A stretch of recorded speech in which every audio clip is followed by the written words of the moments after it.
So happy Friday, everybody. Welcome back. It's been a couple weeks. So I thought we'd dive into, I've got some new stuff and I wanted to answer some questions because we have questions from way back in December we haven't answered.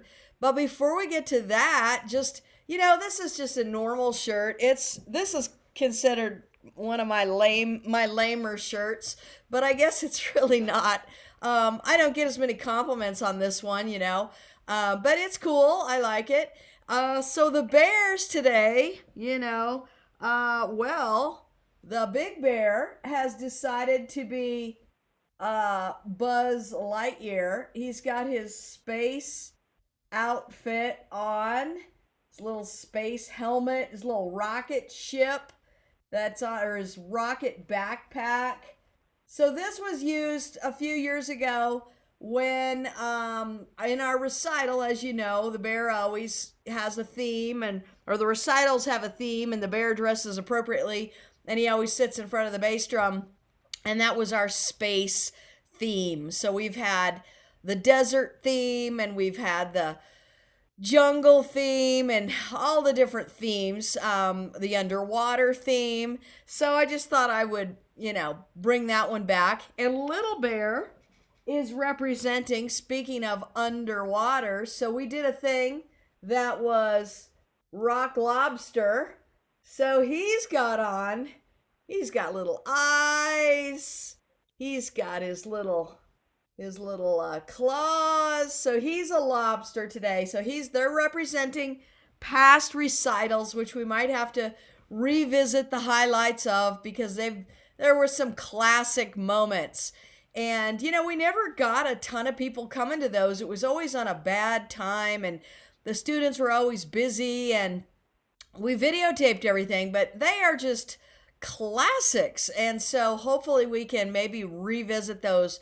Maybe that'll be our next topic, is revisit previous Les Pristines percussion ensemble, or even before the Les Pristines. Just I've been doing percussion recitals for 25 years with students, and we were very creative and way ahead of our time and did some amazing cool things. So maybe we'll revisit some of that. But first, let me answer some questions. So this was a question by Jasmine, who's our question person. Always has interesting things for us to pursue. And so she said, I know you have favorite drumsticks, but what makes them special? And what did Vic Firth do to make his sticks stand out? So that's the first part of it. And then she suggested, was it the type of wood, the balance, the length, the sound options? And so, you kind of answered your own question in a way. So my favorite drumsticks, I think for me, I was playing Regal Tip 5As with a nylon tip. I just like the size because they're a little smaller, but they're not really small like the 7As. I felt like the 7As, because I had a rudimental background, I wanted a bigger stick, but I have smaller hands. And so I wanted a rudimental style stick in a way, but not a tiny little jazz stick that just felt like a pencil where you had no weight to it. So I like those sticks for drum set. I only have a couple of them left. Like I mentioned, they're breaking, and I'm trying to transition over to the things that are closest, but they feel so different. It's like getting in somebody else's car to drive. And then if you've been in a car for a really long time, maybe a rental car, you go back to your car, it just feels so different, and it takes you a minute to get used to it. So I'm having to learn to like other people's sticks. I have a million sticks, as you know, and they all have a purpose. But for set, I have a very specific feel I like. And then for pad work, I have a very specific set, a bigger stick. Right now I'm transitioning over, as you know, to traditional. So I'm using a huge stick for me. And actually I like it because I need a bigger stick because it's hard for me to get my grip. And normally I wouldn't want a bigger stick. And it's also helping my muscle develop. So I'm using a bigger stick. And so for rudimental stuff, I like a different stick. For pads, I like a different stick. And it's all of those things. The length, the diameter, the weight, the type of wood, and the bead. All those things contribute to a feel. And so I don't know. Does that help answer that question? And as far as Vic Firth, why him? Marketing. He did the best. You know, this is pre-internet where he started marketing in Modern Drummer magazine, and you know, there were other stick companies, but they just you wouldn't know about them unless you went to the music store, and which I did all the time. You know, and I like different people's sticks, but a lot of those companies, for whatever reason, just didn't continue evolving. They didn't continue keeping their pulse on what was going on. Getting people that to endorse your stick was a huge thing as well. People with signature sticks, you know, you get somebody who's popular with young people and you give them a signature stick and everybody's going to buy that stick. They're going to want that stick because they think that stick's going to make them play like so and so, and which is not the case. And a lot of the signature sticks, I don't know, it's sort of in my opinion, a very clever marketing ploy. A lot of the sticks are pretty similar to one another, and you know, maybe they put paint on it, or maybe they do one tiny thing. You know, it gets to a point where there's only certain number of lengths and diameter and combinations, and they have millions, and they're still kind of evolving. But you know, they're starting to get to the point where it's kind of like, you know, this is just like the such and such stick or whatever, but it's got somebody's name on it or what have you.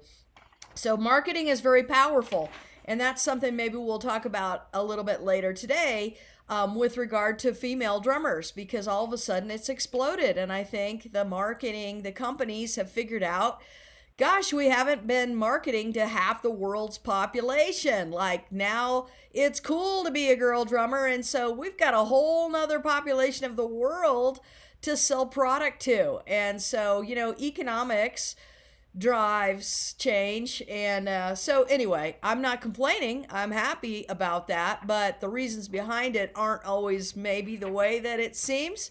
You know, I think they kind of play it as, I don't know. I will just reserve that comment, I guess. But, you know, I'm just happy it's happening for whatever reason. And it's probably not just one reason. It's a culmination of things that finally, but the biggest thing is probably marketing. Let's see, the other question, we were talking a lot about sound effects. So some effects for movies and film made by are some sound effects for movies, film made by plain old percussion instruments, or are there some that are, you know, I'm not paraphrasing this very well. Are there others? I guess the question is, you know, like sound effects in movies, are they using normal instruments like the triangle and the tambourine that we all know? Or are they using something new and different that's being created? And the answer is probably both. So they can take like a normal instrument and do something to it, or they can take a normal instrument and turning into like a new type of sound. A lot of the original sound effects years ago were things like dropping a shoe on the floor, or pounding on a box, or an oatmeal container. You know, like it was normal random household things that were making the sound of, you know, a door closing. And you know, you might close a door, but you might have a better sound than a door closing by dropping a shoe that sounds like closing a door. So I think the people who did that were very creative, and just tried to get the right sound, and however they could get the sound they would, and it didn't matter what it was. So sometimes it was, you know, just hand claps and things like that, but then they also did use traditional instruments. I think traditional instruments are distracting in a movie set. You know, if all of a sudden you hear a triangle or a tambourine, it doesn't really fit. So you need to find unique ways, or they might tweak the recording process. So maybe use a standard kind of instrument, but put reverb on it, or change the pitch of it, or electronically modify it to sound like whatever they were looking for. So hopefully that's answering that question.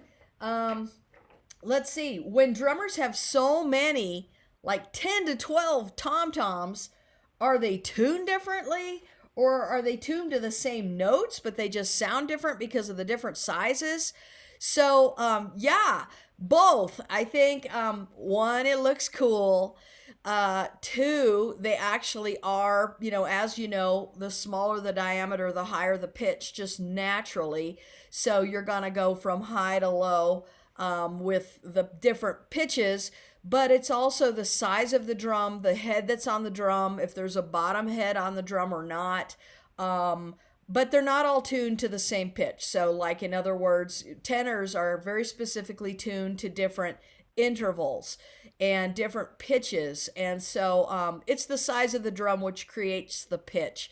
Each drum could have a number of different pitches within its range, but the drum has kind of a sweet spot of the sound that you can that it resonates best, and so you can kind of pitch it up so that it's really kind of dead or that it's more ringy. So there is a range for each drum, but like a range between a tiny drum and the range between a bigger drum are going to be a different range, and you could even get the same note, maybe a different octave. And I think most drummers, I mean, they sell gadgets that you can like put on there and get the exact, I want an E flat, but that doesn't really, sometimes in percussion ensemble and classical music, they do that kind of thing. But I think most drummers, I used to read articles and books and listen to things about tuning drums. And it really just comes down to what do you like? What do you like? Okay, it's like pairing wine. Um, they always say you can't have red wine with fish. Well, I like red wine and I like fish, and I'm having them together. If I like those two things, that's what I want. So I don't care if they tell me I can't. I gotta have white wine with fish. What if I don't really like white wine? You know? I mean, do what you like. So I think that's what I tell my students. I mean, there are some rules that you want to try to not squelch the drum so that it doesn't have any sound and put so much muffle in that it's dead, or you don't want it so ringy that it rings on for four measures, and you just have this noise. So, it depends on the situation, depends on the room, depends on the music that you're playing, but the bottom line is it depends on what you like. So that kind of answers that. Let's see, what's the most boring and what's the most interesting classical piece you've played? I've heard that people say that Ravel's Bolero is very boring because it's one snare, the same rhythm throughout. So I would disagree. Bolero is the same rhythm and it is the same thing, but at least you get to play. There's so many classical pieces where you stand, like we've talked about before, 1,002 measures in for your ding. So the most boring piece is one that you have to sit out. And, like last night, I was at my band practice. There's a couple of songs where you sit. So, and you don't do anything, and they just go on forever. So the worst song, the most boring, is one where there's no percussion. And the most interesting is one that you get to do a lot of percussion. And I'll just use last night's example. Pirates of the Caribbean has a really great percussion part, particularly for snare, and it changes between 3/4 time and 5/4 time.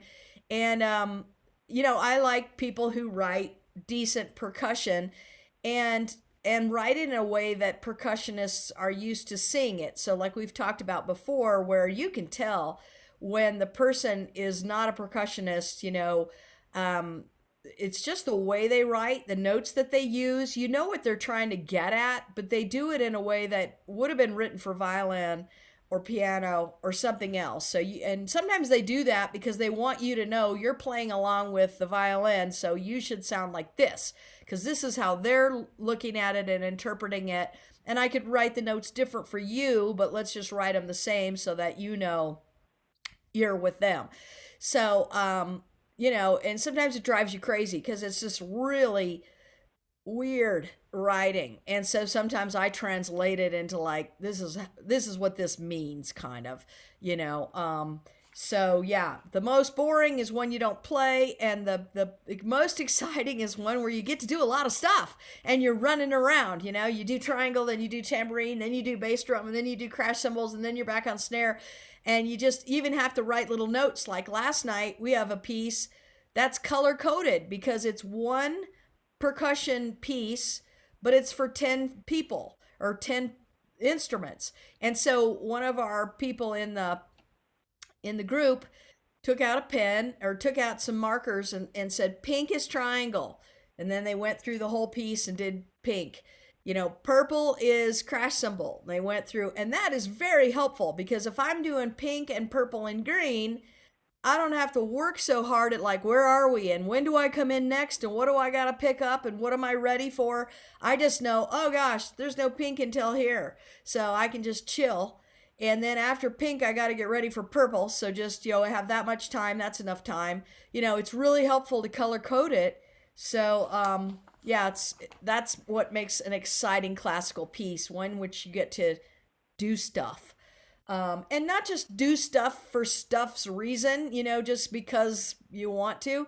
That adds. Not only do you get to do stuff, but it's like meaningful, it like contributes because, there's no purpose in just doing a cymbal crash, for fun. It's got to be like the climactic part of the piece. And you're like, oh, this is awesome. I get to be a part of that. Or this is really quiet and subtle and nobody's probably going to hear my ding, but it's in there, it's in the soup, it's there, but maybe not there in such a way where people are going to be like, oh, there's a triangle. It's just like you're adding. So, tasty writing is really helpful. And so that's important too.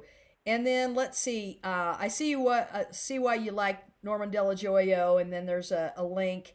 And then did you ever play Works by Maher? Yes. And I can't say exactly my thoughts, but I think they were quite not fun, kind of boring-ish. If I'm not, maybe it's Wagner I'm thinking of, Mahler. I'll have to go and look at some of the things. Do you know? Can you, Jasmine, tell us what kind of style, like why you asked that question? Well, Mahler is really grandiloquent. They have all these like surges, and I could see the percussion. I mean, would be coming in to build and then crash and then build and then crash. He's full of builds and crashes.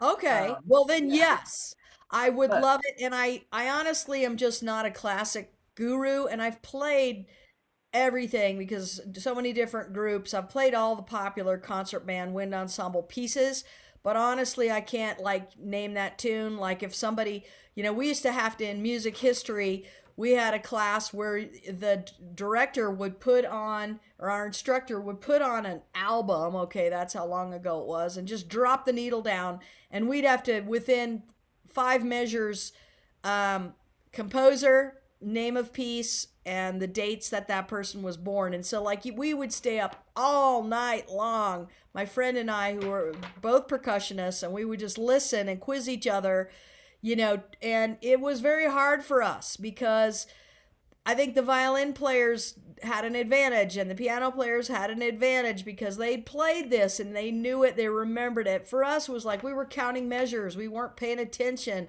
I'm not going to memorize that. I don't care.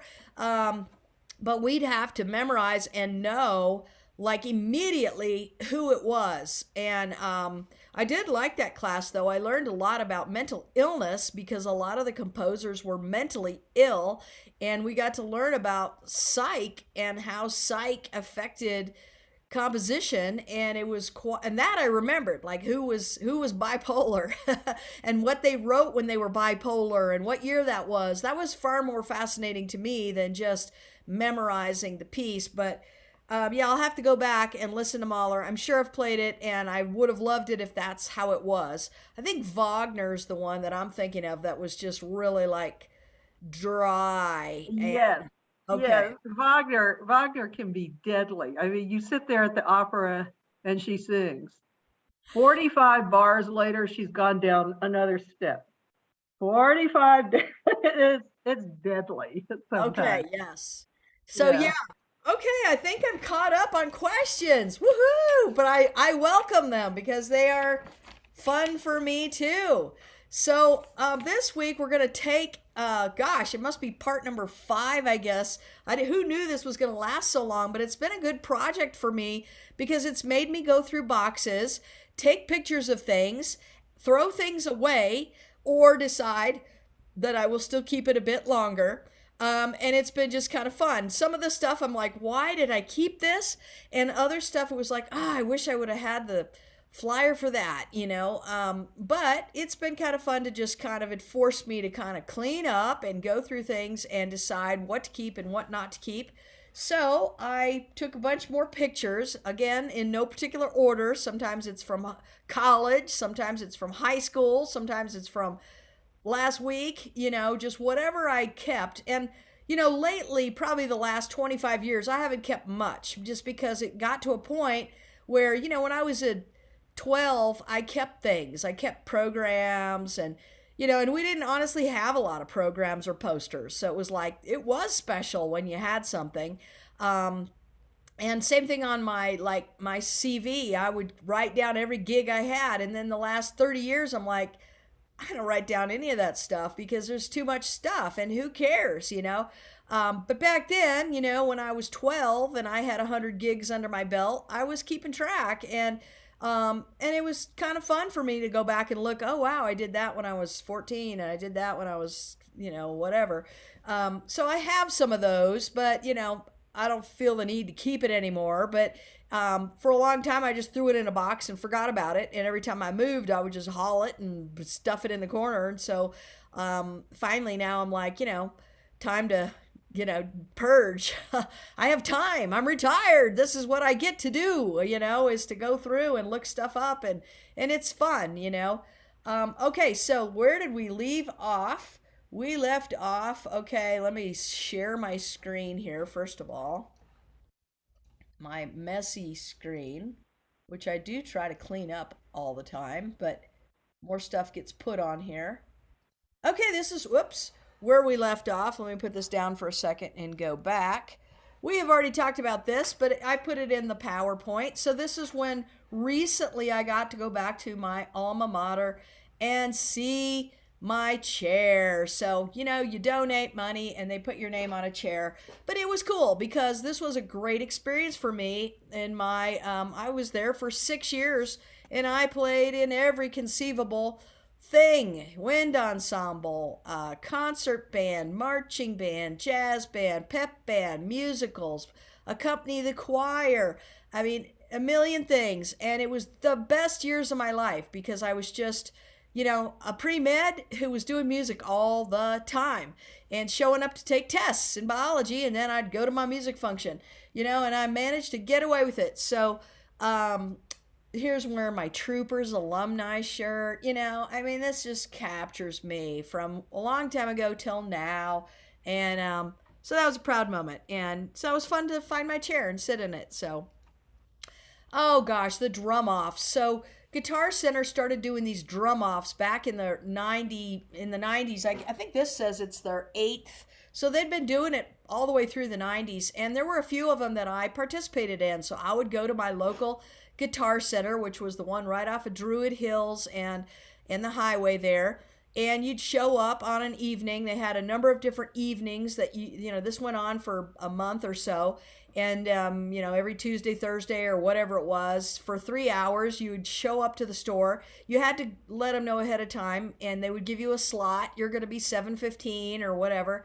You show up, and there weren't millions of people there. There was probably 50 people, or whoever was performing that night brought their group, and you would just show up and get on their drum set and play, and then they would advance you to the finals. And then eventually all the guitar centers in the United States were doing this.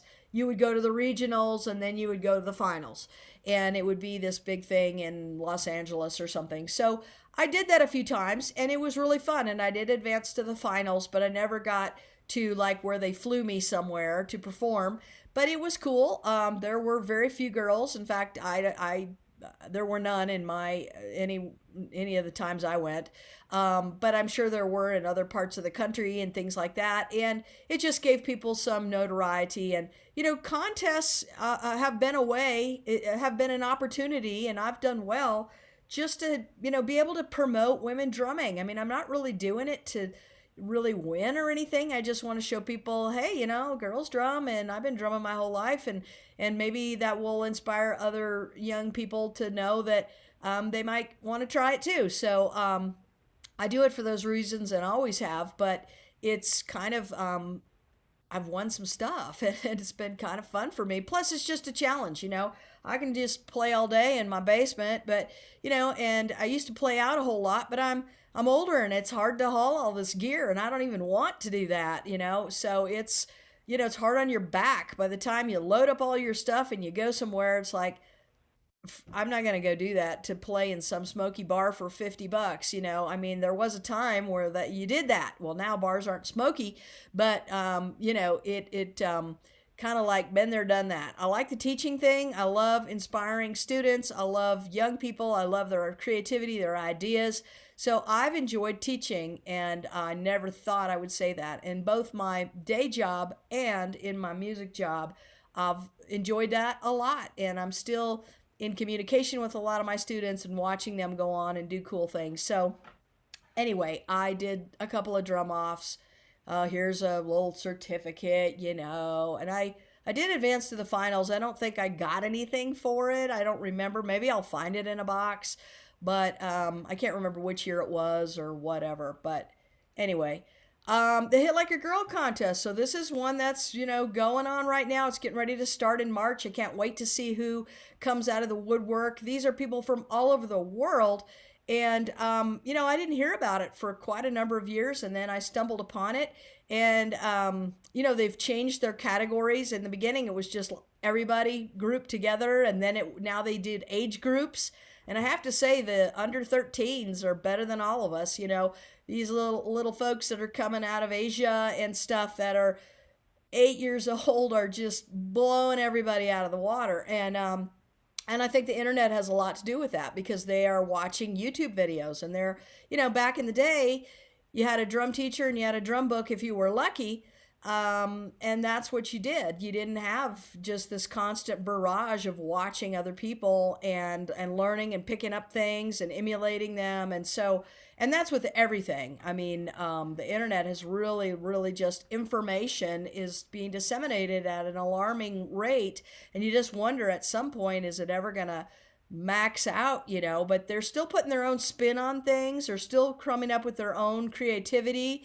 But they're taking the best from everybody and putting it into their own little soup, and it's just fascinating. So I'm really excited to have been a part of this. So in 2018, I played on tenors, which they had a marching category. They don't anymore, really. They're kind of doing something a little bit different with that.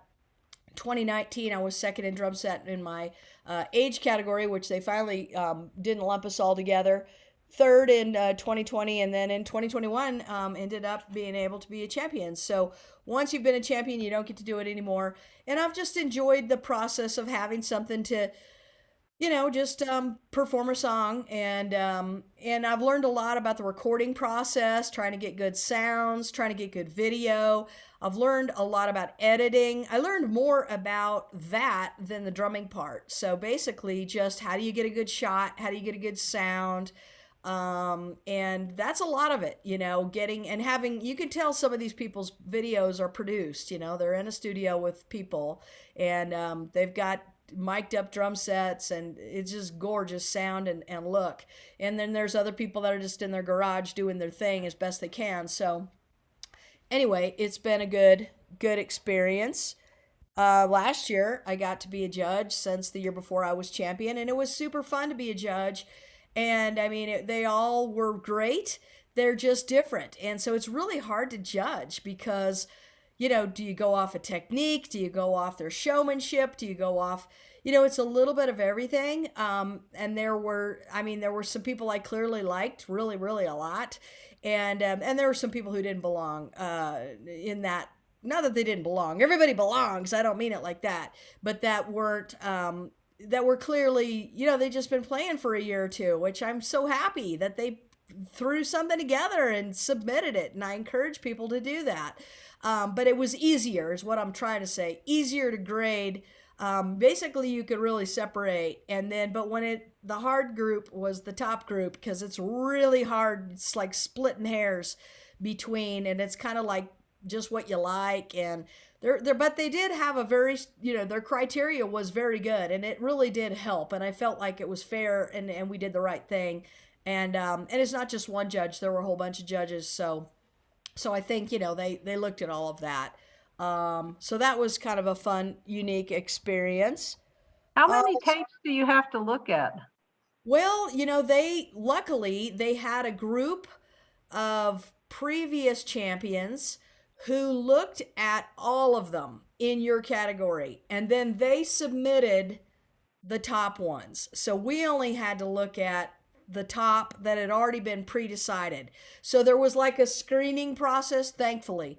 There was a screening process that kind of like put forth the top folks, and then it was our job to differentiate those, and which was still difficult. But their criteria was very good, and they had very specific criteria, and and I'm with my day job, I'm really very fair, and I'm used to critiquing people doing skills, like how to start an IV, how to put in a lumbar puncture.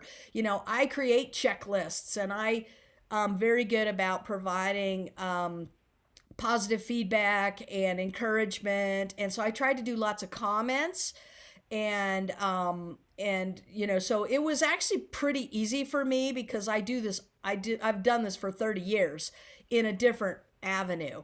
But it's very similar, it's very, very similar. And so I'm sure other people probably found it even more difficult, but I enjoyed the process, and it was fairly easy for me because I used to doing that in a positive way. And I thought we had, great results. So, but there's a fair number of them, and I actually kept notes on all of them and wrote a lot of comments, and tried to provide a lot of feedback. So hopefully the feedback's more important than the numbers. So here was a contest that's more recent. So I did this one because Camille, who's a very prominent, drummer percussionist, who comes out of France, just wrote a book, and it's about polyrhythms, which are really complex. And so polyrhythms is where you might take and put 4 against 3, or it's kind of like the clave that we've talked about, 3 against 2, where you're putting, maybe this hand is doing 4s, and this hand is in 3, and the foot's in 5, and the other foot's in 12. How many measures do you get to where they all get back to 1, where everybody's on 1? And yeah, I mean, this is just mind-blowing kinds of stuff. And this is kind of like Annika Niels, who we've talked about before. A lot of the real prominent female drummers have differentiated themselves because of this. This is what they're doing different that nobody else is doing, or nobody else is doing as well as they are. They're playing in 4/4. They're playing a song that's in maybe 4/4, but they're playing in 7/4. Or, I mean, they're just doing these really mind-blowing mathematical things, but they sound good. They're not just doing it for esoterica and academia. It's grooving, and people are like, whoa, what are they doing? I don't even know. I can't replicate that. So here's the book. And so what she did was she did a contest, and she put forth what she considers an easy beat, an intermediate beat, and an advanced beat, and said, play one of these for a minute and submit it, and then we'll have an easy category, an intermediate category, and an advanced category. Well, I just personally liked the easy and the advanced. I didn't really care for the intermediate beat, so I combined mine, and in my minute for 30 seconds I did the easy beat first, and I did the advanced beat second. And then I morphed them just a little bit. So instead of just doing them exactly like they're written, I changed up my tom-tom to sound different. So like on the advanced beat, instead of having this on a hi-hat or a ride cymbal, which is the little X, I put it on my floor tom, and I made it sound like, I can't remember, a timbali or something. But I just was like, I'm going to do something a little different. I'm going to Latinize it a little bit. Instead of doing it on cowbell or whatever, that's typical. Everybody's going to do that. Let me put it on tom tom. And then also with my feet, I can't even remember what I did now, but I morphed it. I played the beat, but I altered it in two ways, or two or three ways. And so anyway, I made it to the finalist category in the easy on the easy beat. Hopefully they listened to the whole minute, because the second half of my minute was the advanced beat, but it doesn't matter. I really don't think, I think the hardest one is the intermediate beat. I didn't really even like it. But the other ones were, I liked them, so I was like, oh, I'll do these. But they actually did finalists, and then there were some prizes, and it was really cool that it was interesting to see people's interpretation. They all were playing the same thing, but different, and that was cool. And that was kind of like the Steve Gadd contest. Take Steve's this and spin it. And I love to see how people what they decided to do, and it was like, oh, that's really cool that they did it like that. I would have thought of that. So it was really kind of fun. And so that was more recent, and I did it again just to support her and her book. And here's my link. I think you can go to it and watch my submission or whatever. Wasn't anything earth shattering. I just sat down in the studio and was like, oh, let me just do this and send it off. But I was happy to kind of help her promote her book, and I hope it does really, really well, because there's very few women who've written books, and we need more written material, because that gives people's ideas. There's a ton of video material, but for us visual people, I like to read stuff, and so I don't get my ideas by looking at YouTube. I look at books, and I like drum books. I mean, I've got all of them, just all the ones I want, I have. I've just ordered one last week of one that I didn't have, and I'm like, well, now I know why I didn't have it. I don't really like it, but I got some ideas from it. So it's always good to keep growing and learning and challenging yourself. So here's just a flyer for, I sent you the music for this that a while back, but this was in 86 and 87. And back then we really didn't even have flyers. So we created this, my buddy and I, Carrie, who also marched in troopers with me. We were like, we need a really cool flyer. So first of all, we did it in all the different colors. So we got the wildest colors at Kinko's Copies. And we got some guy who was an art major, and we said, hey, we need a cool flyer, because most of the flyers we'd seen were just like the name and the date and the time. We're like, we really want to portrait. And he goes, well, tell me about your recital. And we said, well, we're doing everything from kind of like classical to like way out there rock and roll. Well, I loved his idea. So he starts off with this schmear where it ends up being kind of like, I don't know, this might be Beethoven with some music, and then this drum set, and I was like, that captures it. Yeah, because we're going to be playing all this legit. We didn't want to get in trouble. That's the other thing. Like, we were pushing the envelope for our music department, because most people on their senior recital, they played all marimba and timpani and all this kind of stuff, and we were like, we do not want to do that. Like, we'll do enough to get by, to be legit, so that our professors will not think we're just goofing off. But really, like, we were so much more creative. I mean, we were Blue Man Group before Blue Man Group. We were Stomp, before they were there. That was us. And so this was perfect, because we were able to get away with it. It looks legit, but look at that drum set. Hey, that's going to get people to come. And so anyway, these were some really fun times. I mean, we played handcuffed. My left hand and her right hand were handcuffed, and we played really rudimental pieces that we'd seen another person perform 2 years earlier on his senior recital, and he didn't even play it very well. And we were like, you know what? We're just going to mock him, because we're going to play it like really well, but I'm going to play one hand and you play one hand, and we'll play handcuffed, and we'll just like, make it even better. So we were just a little rebellious, but like in a nice way. I mean, we weren't trying to be, mean really. Only we knew the joke, like it didn't hurt anybody or anything, but that was the story behind that. So here's some posters. So these are hard to come by now, but I used to love going to PASIC and going to the different booths and getting posters. And I would bring back stickers and posters and then give them to my drum students. And it was like they were so excited. So they all had these hanging in their rooms. And this was just one that was really cool because it's got a lot of beats on here. In fact, I should probably go and practice some of these because I've not just sat down and done each one, but it would be, these are just great, you know, things to kind of, you could teach out of this. And I did. I would hang this, in my studio, and then we would tackle one or two. We didn't do the whole thing with every student or anything, but like if they had a question, hey, what's a shuffle? I'd be like, well, here's a shuffle. Let's look at this one. Hey, you've got it on your poster. You can play this at home. And then here's another one with the rudiments, of course. This one's got the 40 international rudiments. And this company, sadly, I just found out, closed their doors just like a couple weeks ago. Lone Star Percussion. Oh man, they supplied so many.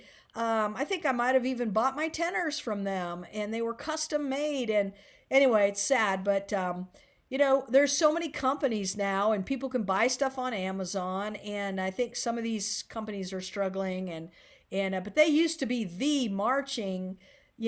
Everybody got their sticks from them, and everybody got their drums. Like, let's say you're a high school drumline drum instructor or band director is what I'm trying to say. Would call and say, hey, this year this is our theme. I need 10 new marching snares. We have it in our budget to buy that, and that's the kind of deals they did. So they did schools, colleges, drum lines, DCI, that kind of stuff. So big purchases. So I'm sad to see them go. Here's another one, just another, company who, hey, let's put the rudiments on a poster and then put our name at the bottom or whatever. And, then kids will go buy our sticks or whatever, So marketing is very, very important. And the companies that are successful are doing a lot of that and getting people to promote and sponsor and all of that. Here's another one. This has just got some different grooves on it. This one happens to, if you look carefully up in the left corner, and I blew it up on the next slide, I got Vic Firth to sign this one since it's his poster. And I got him to sign some other stuff, as we know, we already talked about. But anyway, it's just really cool to have a Vic Firth poster that Vic Firth signed. And so that's really awesome. So I just started taking, I just start going crazy. I'm like, oh, I should take a picture of the wall. I should take a picture. Maybe they would like to see this. So this was given to me by, a student who's currently still studying with me, who lives in Atlanta, who's an older person in their 70s. It's not too late as a female to pick up drums, or as a male too. And so she kind of sent me this one time, and I had them framed, and I had them in my house in Atlanta. And so it's just really cool because these were the patents, not the exact patents, but a replica of the patents from the early drumsticks, bass drum beaters, looks like snare drum, and yeah, really cool. So I'm like, wow, we've come a long way. If you look at like, this was what's the date on this? I can't read it because 1958, that's not even that long ago. This is where we were in 58 compared to now. My gosh.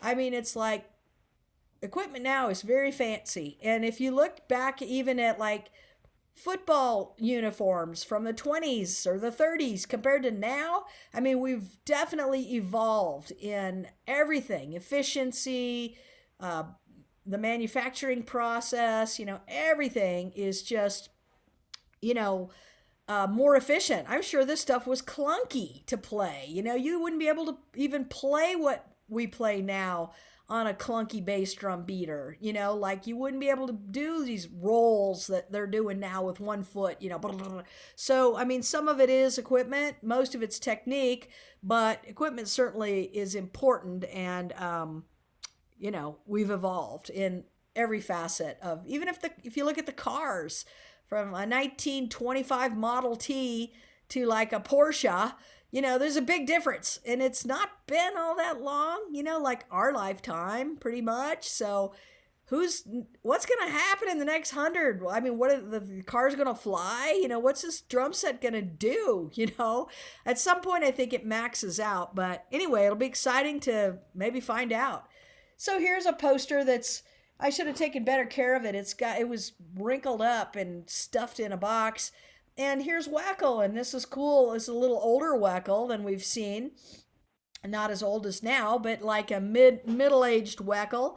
And it's got his setup. It shows you his drum set down there, what size instruments. Again, marketing. Hey, if Wackel plays a 18-inch HHX Evolution Crash, maybe I got to get one of those because I'm going to play like Wackel.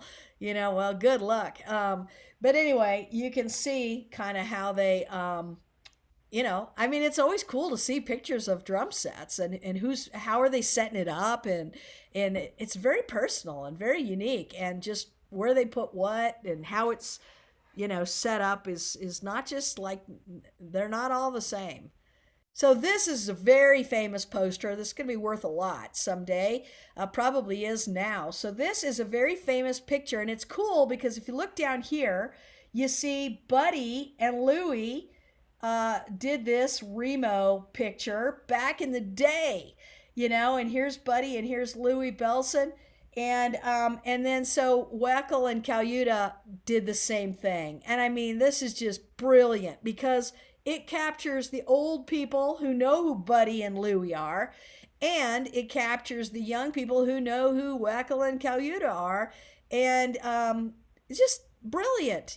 Picture speaks 1,000 words. Remo promoted their products in a way that was, I have a picture right here of the Mona Lisa holding a Remo pad, holding a Remo head, and I got Remo to sign it, and it's in the poster, or it's not on the poster. I got him to sign a piece of paper and I put it in the poster. It's on the drum head. But I mean, who would think of that? Let's get the Mona Lisa and have her hold a Remo drum head, and that's going to be our I mean, everybody knows Remo, so marketing and the people who do it are pretty creative, and there's always like a hidden backstory, like this one. It's got this little hidden backstory, and it captures a lot of people, so it's kind of cool. So let's see. We still have time. So this was one of the percussion ensemble pieces from a few years ago where my percussion ensemble, we performed in the dark. You can see faces there.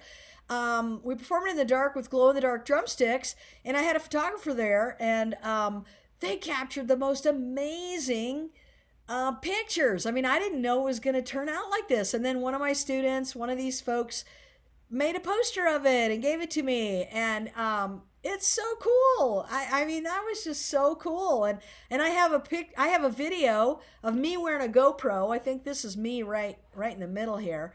I have a GoPro on, and we had given the crowd light sticks, these light sticks that are foam rubber. And so all these people in the crowd are in the dark, and they've got these light sticks. And you can hear me on the video. We had a photographer, we had a videographer, and then I had my GoPro, and I filmed the whole thing from my perspective, looking at our hands and the audience. And at one point you can hear me say, "Look at the audience," because I wanted the performers to, like, they're performing for us, like, watch them, like, this was one of those moments, was like, don't focus so hard on what we're doing, like, enjoy this moment, look out there.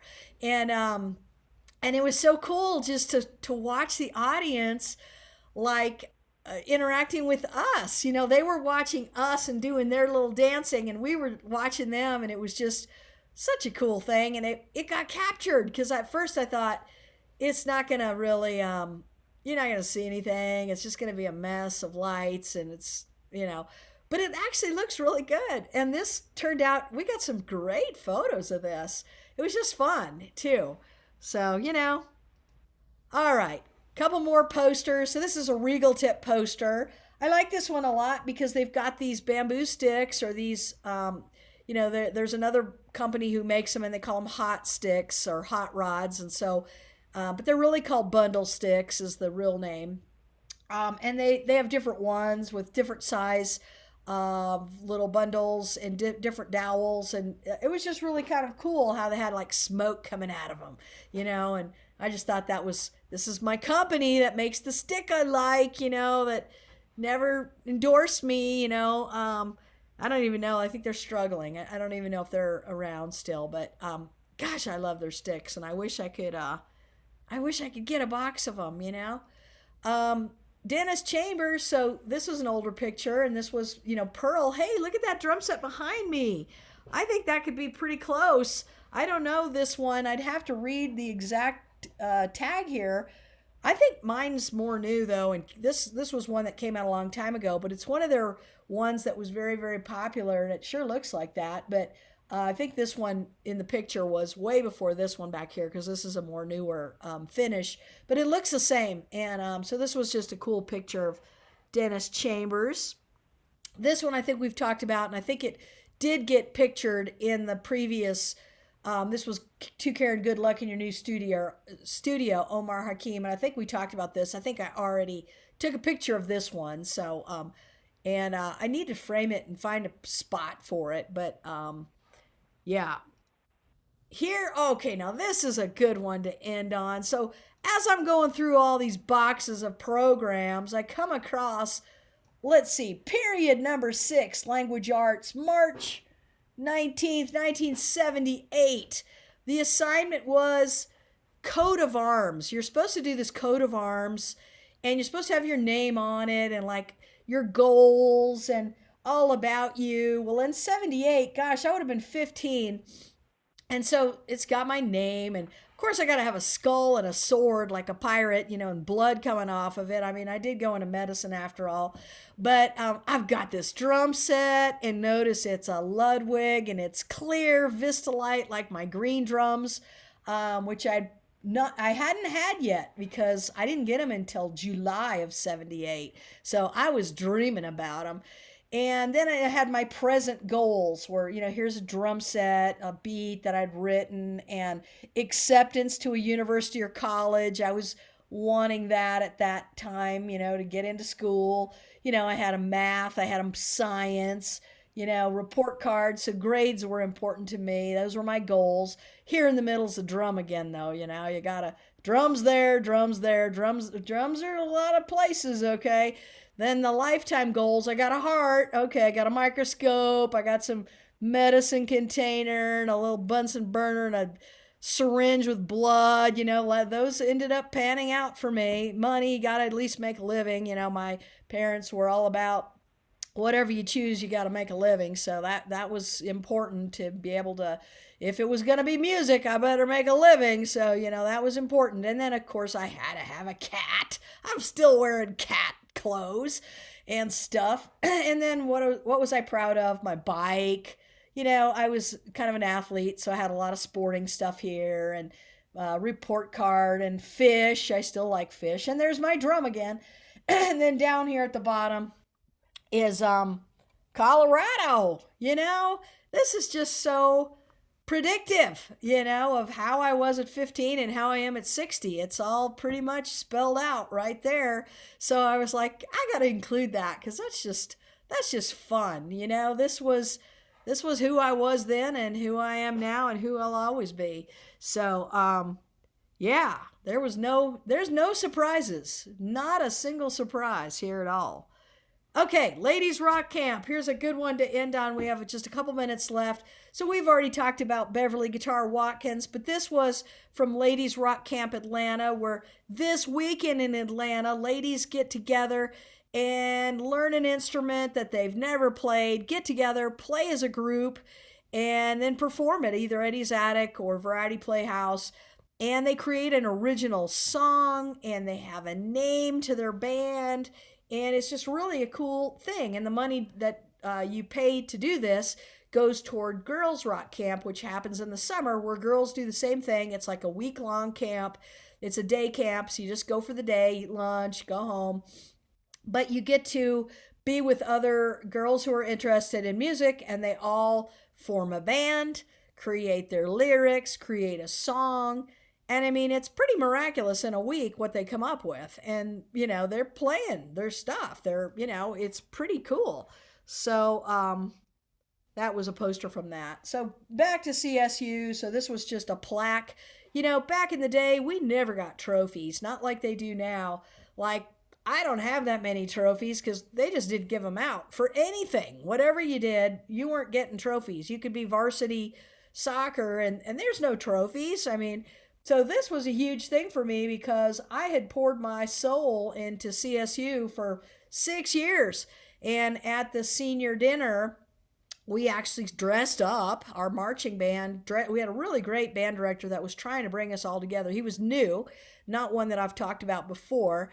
And he was there, I think, my last year, and he was really trying to change a lot of things and give some credibility to those section leaders because it's a thankless job to be the section leader. Keep people on time, make sure your section shows up, they're playing what they're supposed to.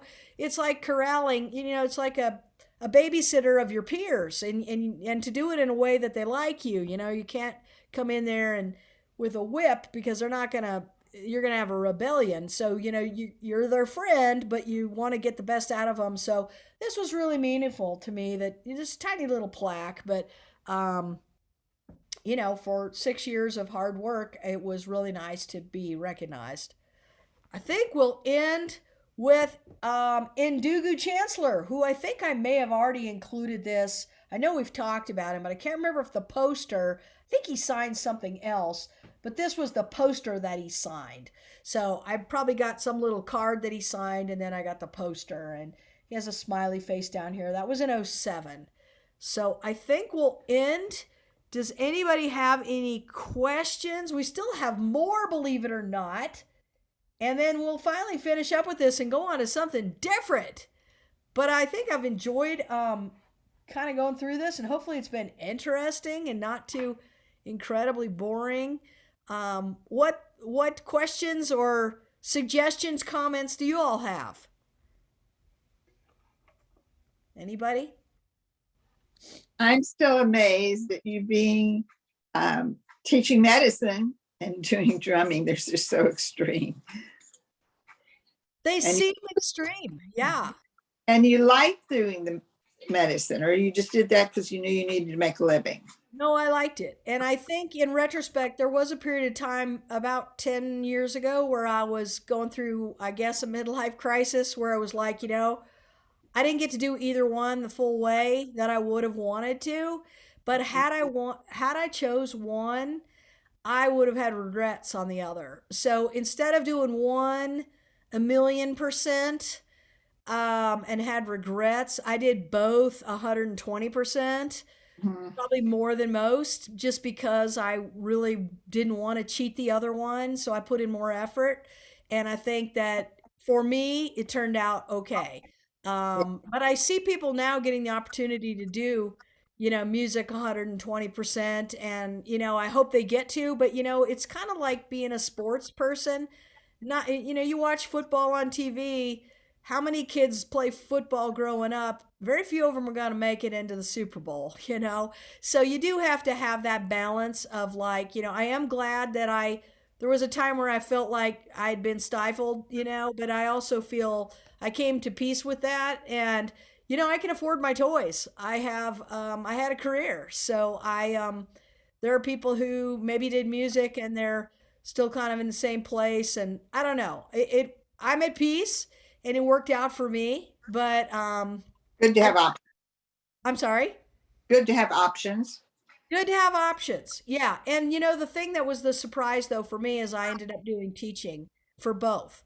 So not only did I play, but I enjoyed inspiring others and I felt like my gift was finding their gift. And so if my gift is helping them to cultivate their gift, I mean, that's a huge gift because I gave it to a lot of people instead of just, I'm still giving it. I'm giving my gift to you guys and you still keep coming back, which is amazing to me. So I'm glad that my gift is helping others, you know, um, enjoy music and life. And there's a lot of wisdom in all this. It's not just banging on a drum. I'm telling you, there is a lot more going on. Um, so, yeah, that's a good way to end this. Yes, So it is. I will see you all next week. I hope you have a great weekend and we will finish this up someday and go on to something else. Okay. All right. Thank you all. Thank Bye-bye. you. Bye.